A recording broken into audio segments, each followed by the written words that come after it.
Audio clip number 20، اس میں انشاءاللہ عز و جل آپ سورہ بقرہ کی آیت نمبر 53 سے لے کر 56 تک کی تلاوت، ترجمہ اور تفسیر صراط الجنان سنیں گے۔ بسم اللہ الرحمن الرحیم۔ ترجمہ: اللہ کے نام سے شروع جو نہایت مہربان رحمت والا ہے۔ وَإِذْ آتَيْنَا مُوسَى الْكِتَابَ وَالْفُرْقَانَ لَعَلَّكُمْ تَهْتَدُونَ۔ ترجمہ: اور یاد کرو جب ہم نے موسیٰ کو کتاب عطا کی اور حق و باطل میں فرق کرنا تاکہ تم ہدایت پا جاؤ۔ الفرقان، فرق کرنا۔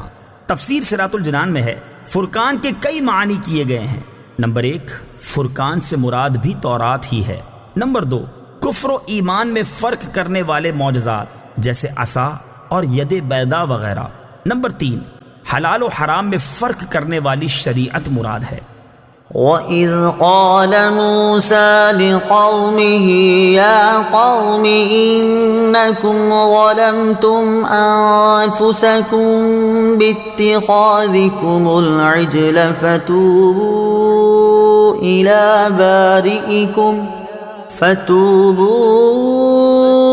إِلَى بَارِئِكُمْ فَاقْتُلُوا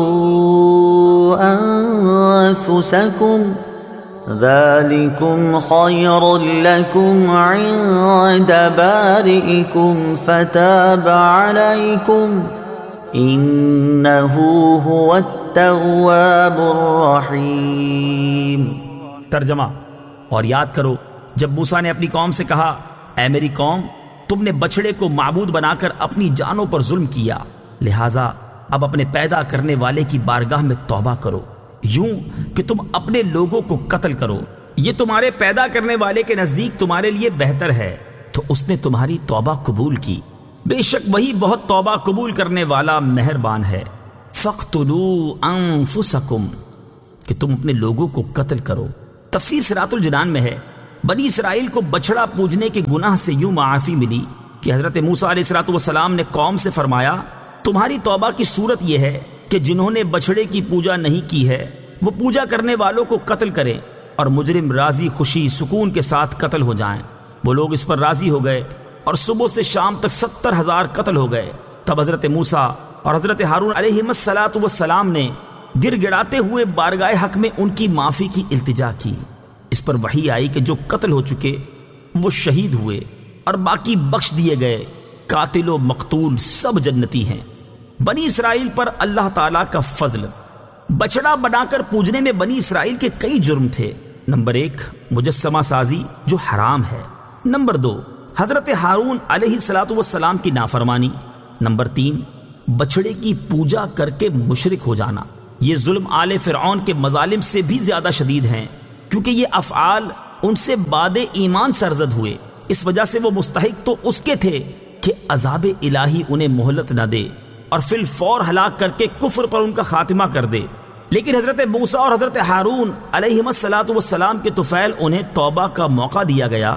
یہ اللہ تعالیٰ کا بڑا فضل ہے اور یہ قتل ان کے لیے کفارہ تھا۔ وَإِذْ قُلْتُمْ يَا مُوسَى لَن نُّؤْمِنَ لَكَ حَتَّى نَرَى اللَّهَ جَهْرَةً فَأَخَذَتْكُمُ الصَّاعِقَةُ وَأَنتُمْ تَنظُرُونَ ثُمَّ بَعَثْنَاكُم مِّن بَعْدِ مَوْتِكُمْ لَعَلَّكُمْ تَشْكُرُونَ۔ ترجمہ: اور یاد کرو جب تم نے کہا، اے موسیٰ، ہم ہرگز تمہارا یقین نہ کریں گے جب تک اعلانیہ خدا کو نہ دیکھ لیں، تو تمہارے دیکھتے ہی دیکھتے تمہیں کڑک نے پکڑ لیا، پھر تمہاری موت کے بعد ہم نے تمہیں زندہ کیا تاکہ تم شکر ادا کرو۔ لن نؤمن لک، ہم ہرگز تمہارا یقین نہ کریں گے۔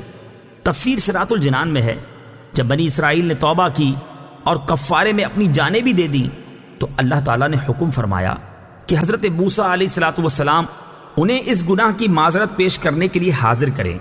چنانچہ حضرت موسیٰ علیہ السلام ان میں سے 70 آدمی منتخب کر کے طور پر لے گئے۔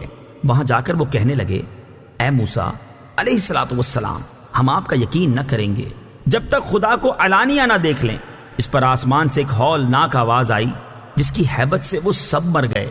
حضرت موسیٰ علیہ السلام نے گر گڑا کر بارگاہ الہی میں عرض کی کہ میں بنی اسرائیل کو کیا جواب دوں گا؟ اس پر اللہ تعالیٰ نے ان 70 افراد کو زندہ فرما دیا۔ انبیاء علیہ السلام کی عظمت۔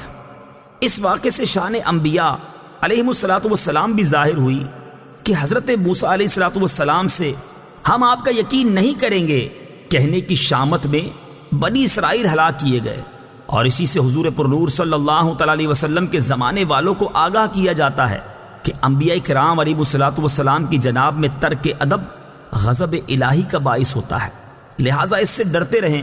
اس آیت سے یہ بھی معلوم ہوا کہ اللہ تعالیٰ اپنے مقبولان بارگاہ کی دعا سے مردے بھی زندہ فرما دیتا ہے۔